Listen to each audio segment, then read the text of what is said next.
بسم اللہ الرحمن الرحیم۔ السلام علیکم۔ ڈیلی نئے واقعات سننے کے لیے ہمارے چینل کو سبسکرائب کریں۔ بنی اسرائیل میں ایک جڑید نامی شخص تھا جو نہایت ہی عبادت گزار تھا۔ ان کی نیکی اور عبادت کا دور دور تک چرچا تھا۔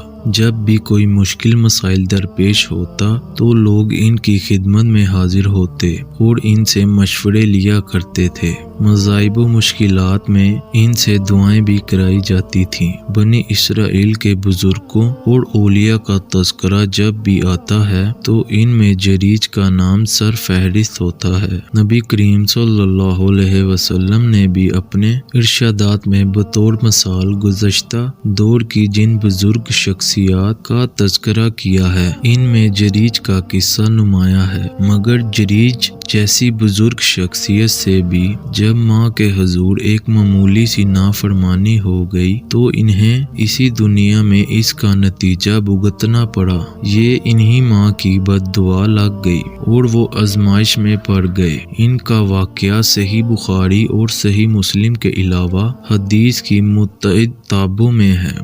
صحیح بخاری اور صحیح مسلم میں حضرت ابو ہریرہ رضی اللہ عنہ سے مروی ہے کہ نبی کریم صلی اللہ علیہ وسلم نے ارشاد فرمایا، پوری تاریخ انسانی میں صرف 3 بچوں نے گہوارے میں گفتگو کی ہے۔ پہلا بچہ حضرت عیسیٰ علیہ السلام۔ ان تینوں بچوں میں سے پہلا بچہ حضرت عیسیٰ علیہ السلام ہے۔ جب ان کی والدہ مریم نے انہیں جنم دیا تو لوگوں نے ان پر بہتان تراشی کی، یہ ناجائز بچہ ہے، کیونکہ مریم کی شادی نہیں ہوئی تھی، لہٰذا اللہ تعالیٰ نے ان کے بچے یعنی سیدنا عیسیٰ علیہ السلام کی زبان سے لوگوں کے سامنے گواہی دلوائی کہ یہ کرشمہ قدرت ہے کہ اللہ تعالیٰ نے بغیر باپ کے بچہ پیدا کیا ہے، جیسا کہ آدم علیہ السلام کو بغیر باپ کے پیدا فرمایا تھا۔ دوسرا بچہ جس نے حضرت جریج کی پاک دامنی کی شہادت دی،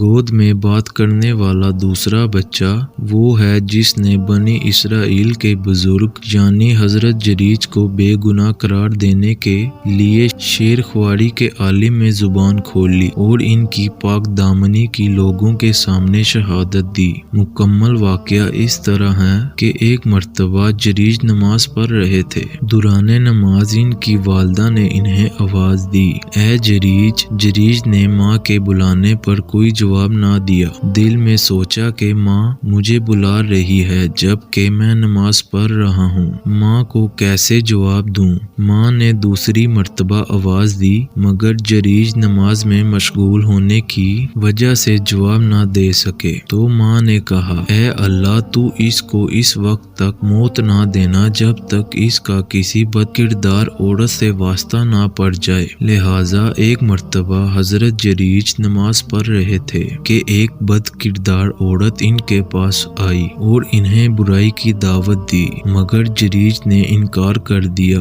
اس کے بعد وہ عورت ایک چرواہے کے پاس چلی گئی اور اپنے آپ کو اس کے سپرد کر دیا، جس سے وہ عورت حاملہ ہو گئی اور اس نے ایک بچے کو جنم دیا اور بچے کو لا کر حضرت جریج کی عبادت خانے میں رکھ دیا اور لوگوں سے کہا یہ جریج کا ہی بیٹا ہے۔ لوگ اس عورت کی بات سن کر طیش میں آ گئے اور حضرت جریج سے کہا کہ ہم تو آپ کو نیک انسان سمجھتے تھے مگر آپ تو بد کردار نکلے۔ لوگوں نے انہیں عبادت خانے سے نکال کر ان کا عبادت خانہ توڑ دیا۔ حضرت جریج نے وضو کر کے نماز ادا کی۔ نماز سے فارغ ہو کر بچے کے پاس آئے اور اس سے پوچھا، اے بچے تیرا باپ کون ہے؟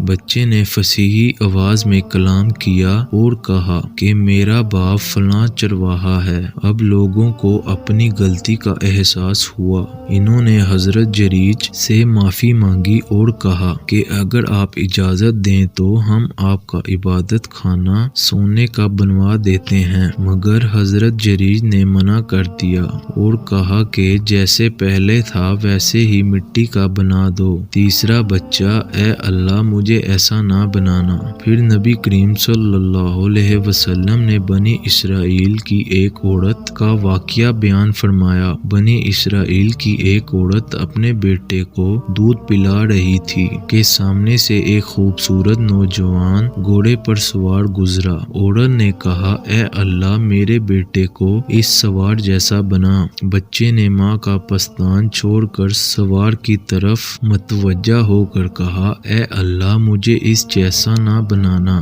یہ کہہ کر بچہ دوبارہ دودھ پینے لگا۔ تھوڑی دیر بعد وہاں سے ایک لونڈی گزری۔ وہ عورت کہنے لگی، اے اللہ، میرے بیٹے کو اس جیسا نہ بنانا۔ لڑکے نے پھر ماں کا پستان چھوڑ کر اس لونڈی کی طرف دیکھا اور کہا، اے اللہ، مجھے اس لونڈی جیسا بنانا۔ عورت نے بچے سے کہا کہ تو نے ایسا کیوں کہا ہے؟ بچے نے پھر دودھ پینا چھوڑ کر ماں سے کہا، جو پہلے سوار گزرا تھا وہ ایک بہت ہی ظالم شخص تھا، اس لیے میں نے اللہ تعالیٰ سے کہا کہ مجھے اس ظالم شخص جیسا نہ بنانا۔ اور بعد میں جو لونڈی گزری اسے لوگ چور کہتے ہیں جبکہ وہ چور نہیں۔